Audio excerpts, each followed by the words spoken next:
Bonjour à tous. Donc, pour vous présenter notre projet qui s'appelle Mates, je vais d'abord vous parler d'un use case. Vous êtes une entreprise, vous voulez partager du contenu sur Internet. Si on résume ça très grossièrement, vous avez deux choix. Soit vous créez un site Internet, et là vous avez vraiment toutes les options, c'est-à-dire que vous pouvez vraiment partager votre contenu de la façon que vous voulez. C'est une communication très efficace. Soit vous créez une page Facebook.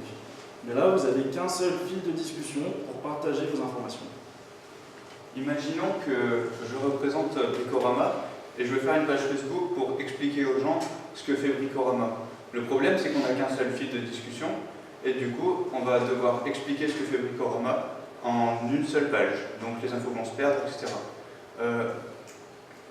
Ce qui va se passer, c'est que soit les gens vont quitter le site de Facebook pour aller sur votre site pour pouvoir voir ce que vous faites plus précisément, soit les gens vont rester sur Facebook parce qu'ils ne sont pas là pour aller voir Bricorama.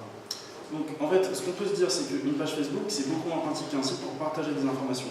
Mais alors, pourquoi est-ce que ça marche? Pourquoi est-ce que le réseau social Facebook marche et que toutes les entreprises ont une page Facebook quand même? Parce qu'en fait, quand vous créez une page Facebook, directement vous mettez du contenu sur la plateforme Facebook et vous, l'utilisateur de Facebook, vous pouvez interagir avec ce contenu, vous pouvez le commenter.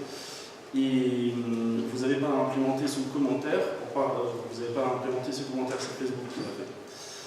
Donc, nous, ce qu'on veut faire, c'est un réseau social où, à la place d'avoir une seule page pour partager vos informations, vous avez une arborescence de pages. C'est-à-dire que là, ce qu'on visualise, c'est la page Bricorama/jardin du média Bricorama. Voilà,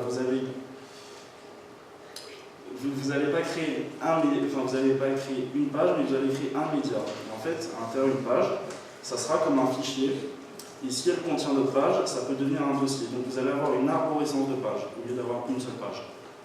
Par exemple, sur l'exemple de Bricorama qu'on a ici, si on va dans Accueil, ce qu'on va recevoir, c'est un fil avec toutes les informations les plus populaires des pages qu'on va avoir en dessous.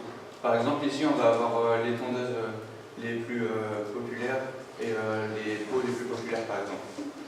Mais si on descend dans les pages qu'on a en dessous, donc l'information sera structurée comme ça, on est dans Bricorama/jardin, on va pouvoir aller dans les tondeuses et voir les tondeuses que Bricorama va proposer.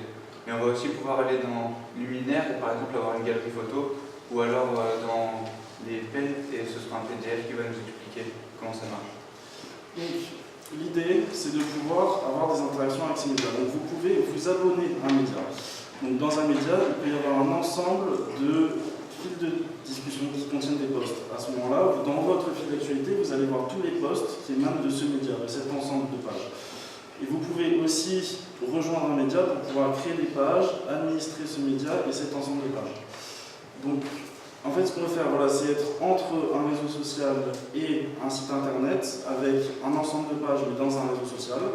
Et on cherche un sponsor en AL pour pouvoir créer un pack solide.